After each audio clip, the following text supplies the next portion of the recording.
अभी एक past life session लेके आई हूँ। एक बहुत ही प्यारे क्लाइंट तो नहीं कह सकती, मेरे फ्रेंड के ब्रदर इन लॉ हैं वो। एंड कोई ध्यानी नहीं, कोई ज्ञानी नहीं, ना उन्होंने कभी मेडिटेशन किया है, ना ही वो जानते हैं कि मेडिटेशन कैसे किया जाता है। But it was a soul calling. उन्हें इतनी ज़्यादा एक्साइटमेंट थी पास्ट लाइफ देखने की, और कुछ इवेंट उनके लाइफ में ऐसे हो रहे थे जिसकी उन्हें जाननी थी कि क्या कारण है। कुछ चीज़ें जान पाए, कुछ चीज़ें नहीं जान पाए। बट आई मस्ट से कि कभी उन्होंने कोई ध्यान नहीं किया, कुछ नहीं किया, but he believes in God.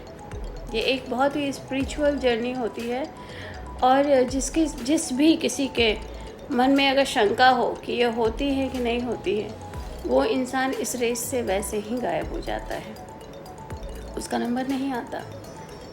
क्योंकि आप खुद के अस्तित्व के ऊपर या अपने जीवन के पिछले या अगले टाइमलाइन के ऊपर अगर आप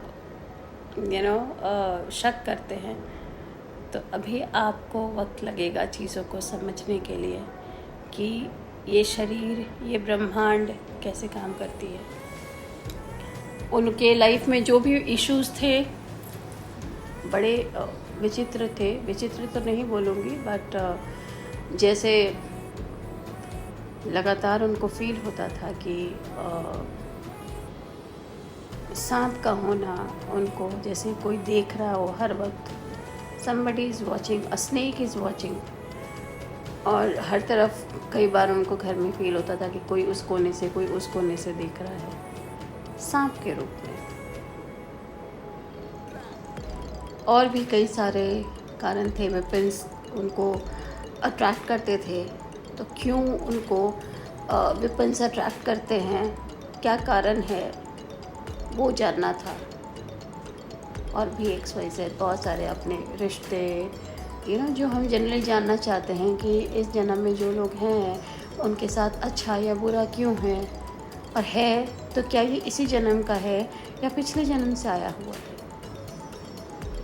तो ये सारे आंसर्स उनको मिले, बखूबी मिले।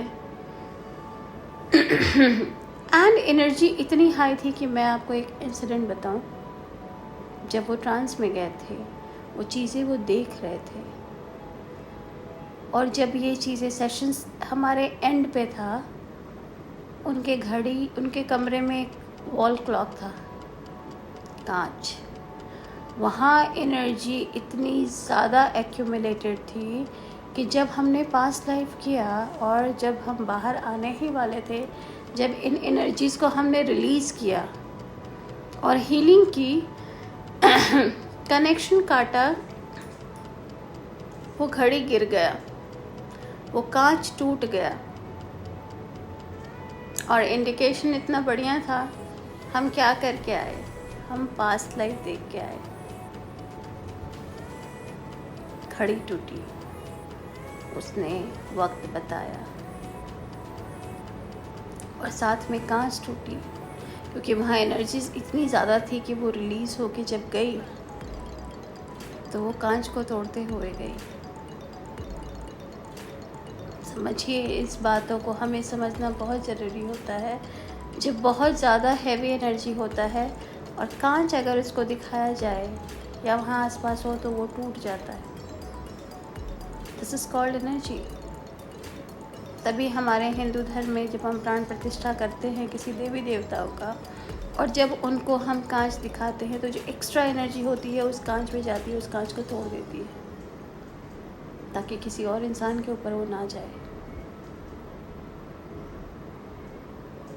बहुत बड़ी चीज़ें हैं ये। और आज भी कुछ लोग आते हैं जो नहीं जा पाते हैं। ऐसे भी लोग हैं जो बहुत टाइम से मेडिटेशन कर रहे हैं और नहीं जा पाते हैं। उनकी कॉलिंग नहीं आई होती है तब तक। अब तो बहुत सारी चीज़ें आ गई, अब तो आकाशिक है, आकाशिक लोग देख लेते हैं, आकाशिक में जान लेते हैं चीज़ों को। बट ऐसी भी चीज़ें हैं कि जो नहीं देख पाते, चलिए अब वो आकाशिक से देख लिए, पर कई सारे लोग ईयर्स एंड ईयर्स से वो लोग मेडिटेट कर रहे हैं और अपना पास्ट लाइफ नहीं देख पाते। And I am very happy कि ये आज इन्होंने सोचा, बहुत दिन से बोल रहे थे, और मैं उस वक्त इंडिया में थी, मुझे वहाँ टाइम नहीं मिल पाता था। अभी मैं सिंगापुर में हूँ, मुझे एक परफेक्ट टाइम मिल गया और मैंने यहाँ पे किया उनका PLR and it was really successful. I hope soon I will share his story, his experience as well. But today it was an amazing experience after so long for me as well. बहुत ही easy going, बहुत ही smooth. एक और चीज़ हुआ, जब उन्होंने अपना पिछला देखा था, उनके एक इंसिडेंट हुई थी जो हाथ में दर्द था, एंड जब वो बाहर आए तो वो सब कुछ रिलीज़ हो चुका है, हाथ का दर्द भी चला गया है था। और I am very happy and satisfied with this session, and I believe वो भी हैं। सून अगर उन्होंने शेयर किया अपना एक्सपीरियंस तो मैं आपके साथ ज़रूर शेयर करूँगी। टिल देन अपना अपना ध्यान रखें, अपनी जर्नी पे बिलीव करें, शक होने से पहले प्रमाण ढूंढने की कोशिश करें। ये बात सही ज़रूर है कि जब तक शक नहीं होगा तब तक प्रमाण ढूंढेंगे कैसे, पर शक में ही मत रहिए, प्रमाण ढूंढिए, लर्न करिए उन लोगों के साथ जो इस जर्नी में आगे बढ़े हैं, जो बोल रहे हैं। सिवाय ऐसे रैंडम आ करके, और जो लोग बोल जाते हैं ना कि ऐसा कुछ नहीं होता। आई एम सॉरी, आप जिस भी एज में हों, आप 80 के हों या 8 के हों, मुझे फ़र्क नहीं पड़ता। अभी आपकी जर्नी बाकी है, अभी आपकी समझ बाकी है। समझ जाइए तो जीवन जीने का मज़ा अलग है। नहीं तो आए हैं, जाना तो है ही। आप सब अपना बहुत ध्यान रखें। Thank you, take care, and wishing you all a very happy new year in advance.